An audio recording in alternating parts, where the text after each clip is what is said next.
Hello students, हम लोगों ने फिजिकल प्रॉपर्टीज़ कर ली थी। कार्बोनिल कंपाउंड्स हम पढ़ रहे हैं जिसके अंदर फिजिकल प्रॉपर्टीज़ अपन ने कंप्लीट कर ली थी। अब हम स्टार्ट करते हैं इसकी केमिकल रिएक्शंस। केमिकल रिएक्शंस के अंदर हम सबसे पहले जो देख लेते हैं केमिकल रिएक्शन, डाल लो topic chemical reaction. Chemical reaction के अंदर सबसे पहले तो हम ये देखेंगे कि जो कार्बोनिल कंपाउंड्स होते हैं वो किस तरीके की रिएक्शंस देते हैं। कार्बोनिल कंपाउंड्स के अंदर कार्बोनिल कंपाउंड्स को अच्छे से पहचानना बहुत ज़रूरी है, ठीक है ना। ऐसा नहीं है कि आप लोगों को पता ही नहीं है कि रिएक्शन देते कौन सी हैं, ठीक है। हर किसी की, जो भी आप फंक्शनल ग्रुप पढ़ते हो, हर किसी का एक स्पेसिफिक कैरेक्टर होता है कि वो कौन सी रिएक्शंस देता है। जैसे कि आप लोगों ने बेंजीन पढ़ी थी फर्स्ट ईयर के अंदर, तो बेंजीन किस तरीके की रिएक्शंस देता है पता है क्या आप लोगों को? बेंजीन जो है वो इलेक्ट्रोफिलिक सब्स्टिट्यूशन रिएक्शन देता है। अगर किसी को पता नहीं है और भूल गए हो तो आप लोग लिख लो कि बेंजीन जो होता है कैसी रिएक्शंस देता है, इलेक्ट्रोफिलिक सब्स्टिट्यूशन रिएक्शन देता है जो बेंजीन होता है, ठीक है ना। क्या देता है? इलेक्ट्रॉन स्नेही प्रतिस्थापन अभिक्रिया देता है, ठीक है, ध्यान रहेगा। तो ये आपको ध्यान रखना है हमेशा, क्योंकि ये आप पढ़ चुके हो पुराना और अभी मैं इसकी बताने वाली हूँ कार्बन कंपाउंड की। तो आप लोगों को पता होना चाहिए कि कोई भी अगर आपके माइंड में आता है तो आपको उसका पता होना चाहिए किस तरीके की रिएक्शन वो देता है, ठीक है। जैसे अल्कोहल अपन ने पढ़ा, तो अल्कोहल किस किस तरीके की रिएक्शन देता है भाई, वो उसके अंदर जो H होता है वो एसिडिक नेचर शो करता है या नहीं करता है, करता है तो कब करता है। उसके अलावा उसका सब्स्टिट्यूशन रिएक्शन देता है, OH को हम हटा के दूसरे ग्रुप को लेकर आ सकते हैं, ठीक है। यहाँ पे जो है कार्बोनिल कंपाउंड्स के अंदर एक इम्पॉर्टेंट है रिएक्शन जो ये देता है, न्यूक्लियोफिलिक एडिशन रिएक्शन। ये इसका कैरेक्टरिस्टिक है। जिस तरीके से बेंजीन का कैरेक्टरिस्टिक अभिलाक्षणिक गुण है कि वो किस तरीके की अभिक्रियाएं देता है, इलेक्ट्रोफिलिक सब्स्टिट्यूशन। बेंजीन रिंग के ऊपर जो इलेक्ट्रोफाइल होता है कौन? H, हाइड्रोजन, वो निकल जाता है, उसकी जगह कोई दूसरा इलेक्ट्रोफाइल आ जाता है, ठीक है। यहाँ पे क्या कहा मैंने? Nucleophilic addition reaction. क्या लिखोगे हिंदी में? नाभिक स्नेही योगात्मक अभिक्रिया, ठीक है। ये आप लोगों को पता होना चाहिए कि अगर कार्बोनिल कंपाउंड है तो वो किस तरीके की रिएक्शंस देगा। जैसे कि आपको मैंने कह दिया न्यूक्लियोफिलिक एडिशन रिएक्शन। अब आपको पता हो भाई कि क्यों देगा ये न्यूक्लियोफिलिक एडिशन रिएक्शन, ये भी तो पता होना चाहिए कि ऐसा क्या कारण है कि न्यूक्लियोफिलिक एडिशन रिएक्शन देता है। देखो, यहाँ पे कार्बन और ऑक्सीजन के बीच में क्या है? ध्रुवीय बंध है, पोलर बॉन्ड है। ये मैं आपको बता चुकी हूँ फिजिकल प्रॉपर्टीज के अंदर। ये कैसा पोलर बॉन्ड है? मतलब ऑक्सीजन की विद्युत ऋणता ज़्यादा है तो ये इलेक्ट्रॉन्स को किस तरफ खींचता है? अपनी तरफ, ऑक्सीजन। तो जब ये अपनी तरफ खींचता है तो क्या होता है? कार्बन के ऊपर कौन सा चार्ज आता है? यहाँ तो आता है नेगेटिव और यहाँ आता है पॉजिटिव। ये ध्रुवीयता ये बंध दर्शाता है, ठीक है। अब ये ध्रुवीय बंध जो है जिसके अंदर पॉजिटिव चार्ज आ रहा है, ये तो स्टेबल है, नेगेटिव चार्ज स्टेबल है, इसको कोई आवश्यकता नहीं कि इलेक्ट्रोफाइल इसके ऊपर आके लगे क्या। लेकिन बेचारा ये तो भूखा है ना, जिसका पेट भरा हुआ है उसको क्या फर्क पड़ेगा कि मेरा पेट भरा हुआ है, ले मुझसे थोड़ा सा और खाना ले जा। उसको अगर उसके सामने गुलाब जामुन आ जाए या उसकी और कोई फेवरेट चीज़ आ जाए तो वो उसको भी ले लेगा, लेकिन वो देगा तो नहीं, इतना वो इंटरेस्टेड नहीं होता। लेकिन अगर कोई बहुत ज़्यादा भूखा है तो ज़्यादा रिक्वायरमेंट किसको होती है? जिसके पास कमी होती है। तो डेफिशिएंसी जहाँ पर है उसको रिक्वायरमेंट है कि कोई न्यूक्लियोफाइल उसके पास आके लगे। लेकिन जिसके पास ऑलरेडी है ज़्यादा तो वो उसकी इच्छा है, दे तो दे, ना दे तो ना दे, ठीक है। लेकिन उसको ऐसा कोई रिक्वायरमेंट नहीं है कि वो ज़रूरत है कि इससे ज़्यादा ज़रूरतमंद नहीं है ये, है ना। तो ज़्यादा ज़रूरतमंद कौन है? जिसके ऊपर पॉजिटिव चार्ज है, जहाँ पे डेफिशिएंसी इलेक्ट्रॉन की कमी है। तो कोई भी जो अब पॉजिटिव चार्ज है तो कौन आके लगेगा इसके ऊपर? नाभिक स्नेही आके लगेगा, न्यूक्लियोफाइल आके लगेगा। तो यहाँ पे कौन आके जुड़ सकता है? न्यूक्लियोफाइल आके जुड़ सकता है, ठीक है ना। तो हमने क्या कहा, क्या नाम दिया? नाभिक स्नेही योगात्मक अभिक्रिया। मतलब नाभिक स्नेही यहाँ आके जुड़ता है, जुड़ने को बोलते हैं योगात्मक अभिक्रिया, एडिशन। और कौन आके जुड़ा है? नाभिक स्नेही। तो हमने इसको क्या कह दिया? नाभिक स्नेही योगात्मक अभिक्रिया देते हैं कौन? Carbonyl compounds. एल्डिहाइड कीटोन में से कौन ज़्यादा देता है, क्या है, उससे पहले वो बताऊँ, उससे पहले तो हम ये देख लेते हैं किस तरीके से इस पर जुड़ता है। देखो, ये कार्बोनिल ग्रुप है, ठीक है। अब इसके ऊपर किसी न्यूक्लियोफाइल को जुड़ना है। जब ये न्यूक्लियोफाइल जुड़ता है तो ये धीमा पद होता है, स्लो प्रोसेस होता है, ठीक है। अब जब ये कार्बोनिल ग्रुप होता है ना, आप लोगों को एक तो ये पता होना चाहिए कार्बोनिल ग्रुप होता कैसे है, ये बता दिया था मैंने आप लोगों को, वो बताया था ना, इसका बॉन्ड फॉर्मेशन बताया था। तो जब ये बनता है ना तो ये कैसा बनता है, जैसे कि आप ऐसे मान सकते हो, ये डबल बॉन्ड, ठीक है, ये लगा हुआ है इधर, जो भी कोई लगा हुआ है H, या फिर इधर लगा हुआ है R, ये प्लेन में ही है, सारे के सारे क्या होते हैं, प्लेन के अंदर होते हैं, C और O। ये C है नीचे वाला, और ये ऑक्सीजन, मतलब ये एक ही तल के अंदर होते हैं दोनों, ऐसा नहीं है कि दूसरी साइड है, ये बिल्कुल एक ही तल के अंदर होते हैं। तो जब कोई न्यूक्लियोफाइल आता है तो ये इसके पीछे की तरफ से भी आ सकता है, ये इसके आगे की तरफ से भी आ सकता है, किसी ने रोका थोड़ी ना है इसको। जो डबल बॉन्ड होता है उसके आगे की साइड से भी आ सकता है और पीछे की साइड से भी आ सकता है, ये कहीं से भी अटैक कर सकता है, ठीक है। तो जब ये न्यूक्लियोफाइल आता है तो ये जुड़ जाएगा इसके ऊपर,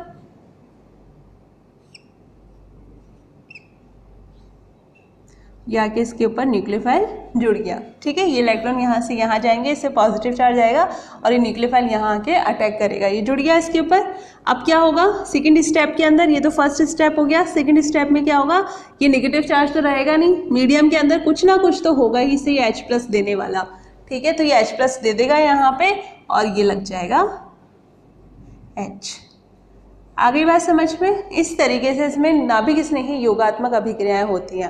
अब बात आती है नाभिक स्नेही योगात्मक अभिक्रियाओं के लिए किस तरीके का कंपाउंड होना चाहिए भाई, एल्डिहाइड ज़्यादा फास्ट देगा या कीटोन ज़्यादा फास्ट देगा या दोनों ही बराबर देंगे, क्या कुछ मैटर करता है इसके लिए? तो हाँ, पहले तो आपको पता होना चाहिए, क्योंकि हमें रिएक्टिविटी पढ़ चुके हैं हम, एल्डिहाइड और कीटोन में से मैंने आपको बताई थी क्रियाशीलता किसकी ज़्यादा होती है, एल्डिहाइड की ज़्यादा होती है, ठीक है ना। क्यों भाई ज़्यादा होती है, देखो ज़रा, ये भी आपको अच्छे से पता होना चाहिए। हम बात करें एल्डिहाइड की, और एक हम बात करें, ये तो फॉर्मेल्डिहाइड है, ठीक है। अगर इस फॉर्मेल्डिहाइड के साथ भी मैं बात करूं इस एल्डिहाइड की, यहाँ पे मैं R लगा दूं, ठीक है, ओके। अब आपसे पूछा जाए कि इन दोनों में से कौन ज़्यादा नाभिक स्नेही योगात्मक अभिक्रिया देगा, तो आप लोगों को पता होना चाहिए कि कैसे हम देखें इस बात को। जब हम इलेक्ट्रॉन को इस तरफ भेजते हैं तो यहाँ क्या आता है, पॉजिटिव चार्ज आता है, ठीक है, ये हमें पता है, ओके। जब पॉजिटिव चार्ज आता है, अगर उस पॉजिटिव चार्ज की इलेक्ट्रॉन डेंसिटी को कम करने वाला कोई समूह जुड़ा हुआ है, मतलब इलेक्ट्रॉन देने वाला कोई समूह जुड़ा हुआ है, तो उसका पेट थोड़ा बहुत भरा हुआ है ना। आप इसको बिल्कुल हमेशा ऐसा ही देखा करो, हमेशा या तो गरीब से कह दिया करो या फिर कोई भूखे से कह दिया करो जिसके पास इलेक्ट्रॉन नहीं होते कि बेचारा गरीब है, उसको क्या चाहिए, पैसे चाहिए, इलेक्ट्रॉन्स चाहिए। तो उसी तरीके से यहाँ पे कार्बन को क्या चाहिए, पॉजिटिव चार्ज आ गया, अब इसको इलेक्ट्रॉन चाहिए। अब पॉजिटिव चार्ज को अगर इलेक्ट्रॉन देने वाला कोई ग्रुप लगा हुआ है तब तो ठीक है, बेचारा कम क्रियाशील रहेगा, कम रिएक्टिव रहेगा। लेकिन अगर किसी के ऊपर कोई ऐसा ग्रुप नहीं लगा हुआ तो क्या होगा, फिर ये ज़्यादा रिएक्टिव होगा।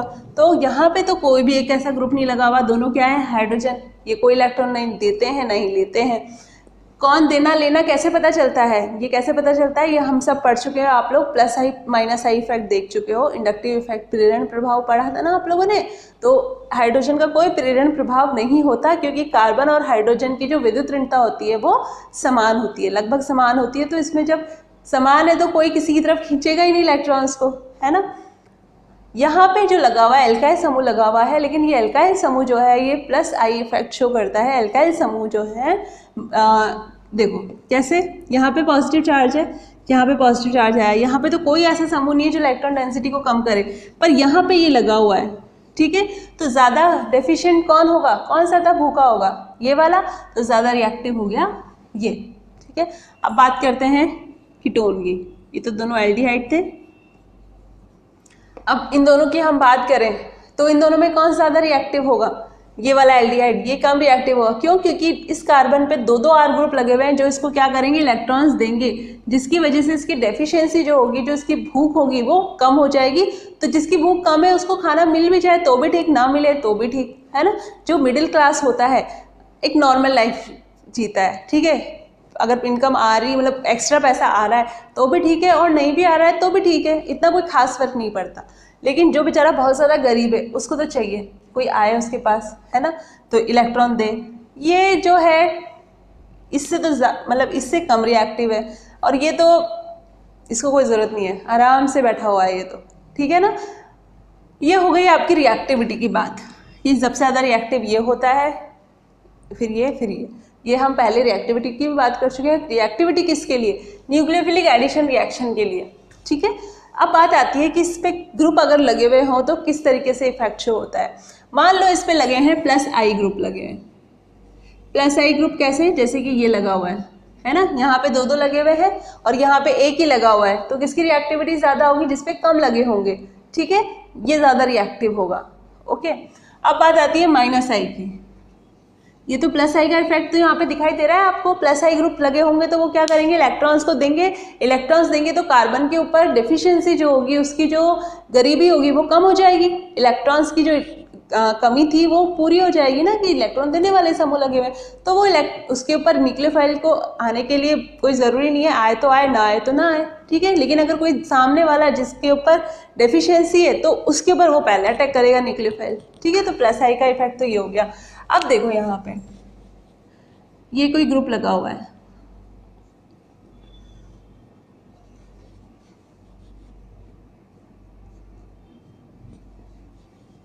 अब आपसे पूछा जाए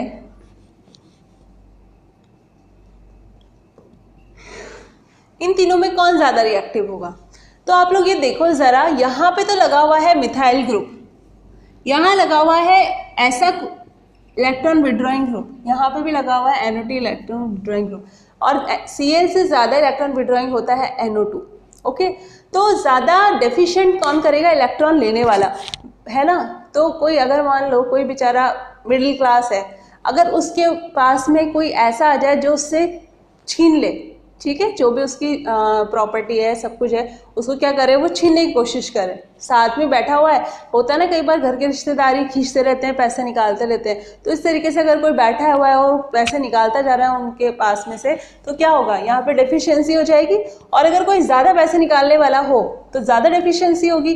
तो जहाँ पे ज़्यादा डेफिशिएंसी होगी वहाँ पे ज़्यादा ज़रूरत होगी कोई न्यूक्लियोफाइल वहाँ पे आके अटैक करे, तो सब ज़्यादा रिएक्टिव होगा ये उससे कम और सबसे कम वो, क्योंकि वहाँ पे तो मिथाइल ग्रुप लगा हुआ है जो इलेक्ट्रॉन देने वाला है, तो वो तो पहले से भूखा नहीं है, उसके पास तो इलेक्ट्रॉन्स हैं, ठीक है ना। तो कुल मिला के बात यह है, जिसके पास इलेक्ट्रॉन्स ज़्यादा होते हैं जिस कार्बन के ऊपर, वहाँ पे न्यूक्लियोफाइल अटैक इजीली नहीं करता। जहाँ पे डेफिशिएंसी होती है, कमी होती है इलेक्ट्रॉन की, न्यूक्लियोफाइल वहीं जाके अटैक करता है, क्योंकि जहाँ जितना ज़्यादा पॉजिटिव चार्ज, न्यूक्लियोफाइल उतनी फटाफट उसके ऊपर जाके अटैक करेगा। याद रह जाएगी ना ये बातें।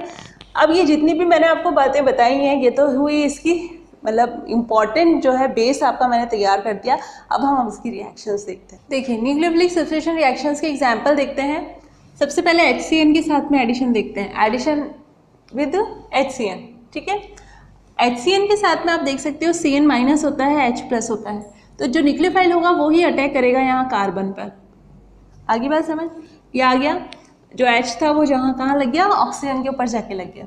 अब हमने इससे किया जल अपघटन। आप लोगों को पता होना चाहिए कि इसका जल अपघटन करने पर ये कैसे जल अपघटित होता है। वैसे ये इसका कोई पार्ट नहीं है, लेकिन एक बेसिक सी रिएक्शन है। कभी कभी जल अपघटन पे हमें नहीं पता होता कि भाई ये हटेगा तो COOH आएगा, तो कैसे देखते हैं वो बार बार जब भी आता है, तो आप लोग ये ध्यान रखना इसको, है ना। अगर हम इसका जल अपघटन कर रहे हैं तो अब जल अपघटन में क्या करते हैं? H और OH जोड़ते हैं, तो OH यहाँ, H यहाँ, एक बॉन्ड तोड़ दिया, फिर वापस से OH यहाँ और H यहाँ, एक और बॉन्ड तोड़ दिया।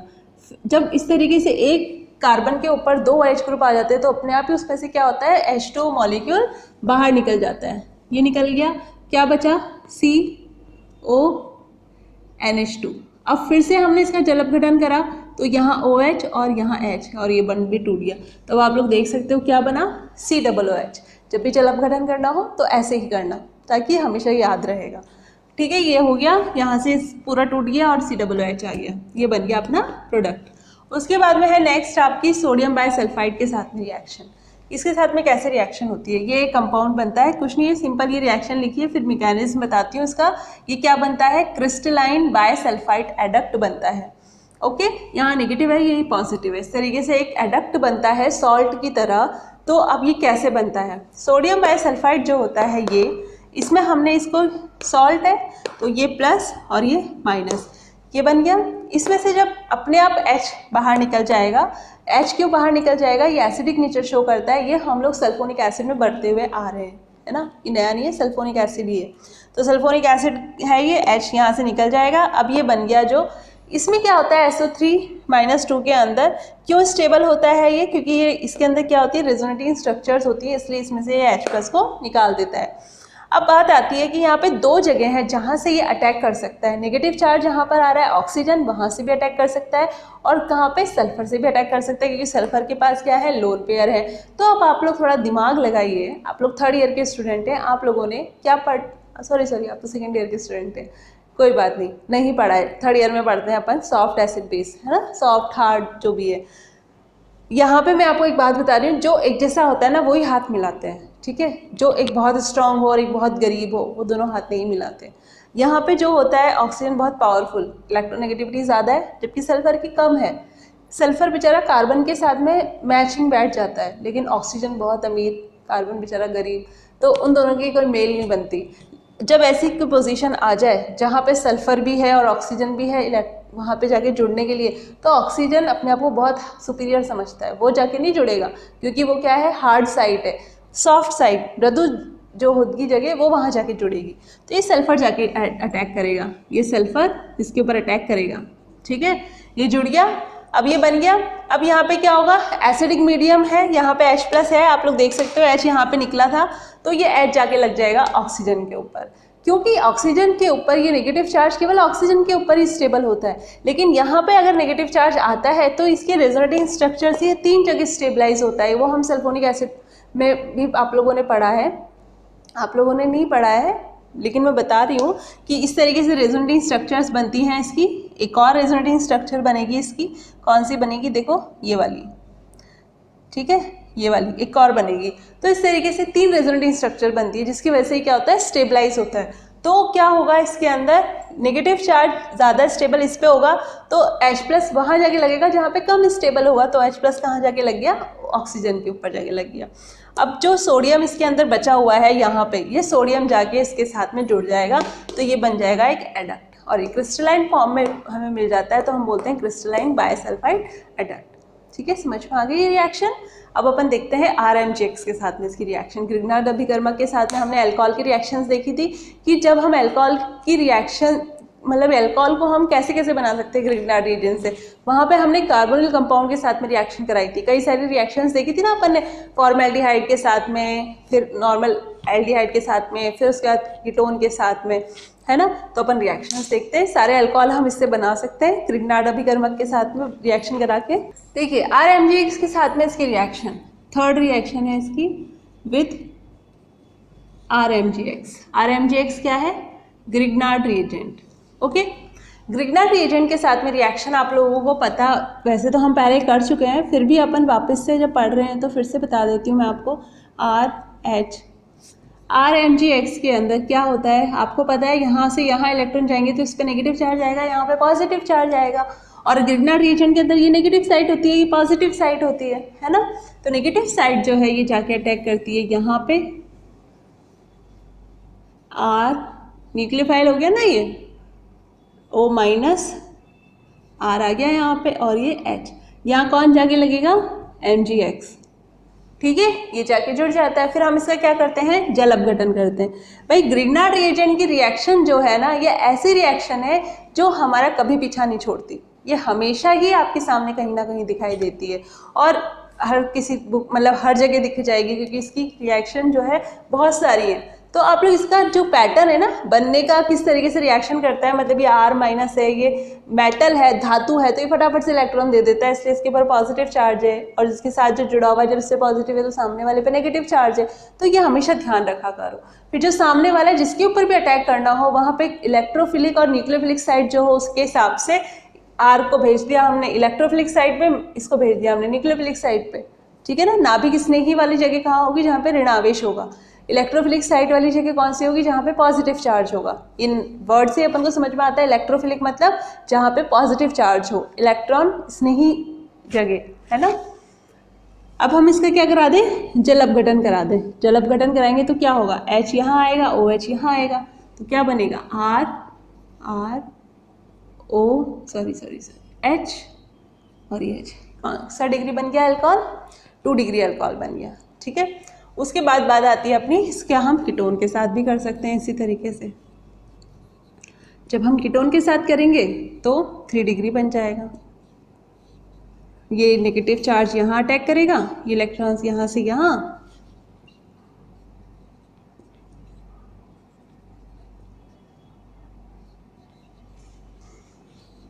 चल अपघटन करा देते हैं। चल अपघटन यहाँ से होता है H और OH, तो ये क्या आ गया CrROH प्लस MgX और ये R, ठीक है, RaX है सॉरी, OH आ गया, यहाँ पे भी आ जाएगा ये MgX और OH, ठीक है। ये हो गई अपनी एल्डिहाइड और कीटोन की किसके RMgX के साथ में रिएक्शन, जिससे हम क्या बना सकते हैं, अल्कोहल बना सकते हैं। अगर हमें 1 डिग्री अल्कोहल बनाना हो तो याद करो कौन किसके साथ रिएक्शन कराते हैं हम, फॉर्मेल्डिहाइड के साथ में। ये दोनों क्या होंगे, H होंगे फॉर्मेल्डिहाइड के अंदर, तो जो बनेगा वो कैसा बनेगा, 1 डिग्री अल्कोहल बनेगा। 2 डिग्री अल्कोहल में हमें क्या करना होता है, इस तरीके से कोई भी एल्डिहाइड हम ले सकते हैं। अगर हमें 3 डिग्री बनाना है तो हम कीटोन ले सकते हैं। इसके अलावा हमने और भी देखे थे, इथाइल फॉर्मेट हम ले सकते हैं, है ना, ध्यान है। तो वो रिएक्शन सारी याद रखिएगा, किसके साथ कराने से हमें कौन सा डिग्री अल्कोहल मिलता है ना। ये हो गया आपका ग्रीनडार्ड रिएजेंट के साथ में। इसके आगे की रिएक्शंस अपन नेक्स्ट क्लास में कंटिन्यू करेंगे, ओके।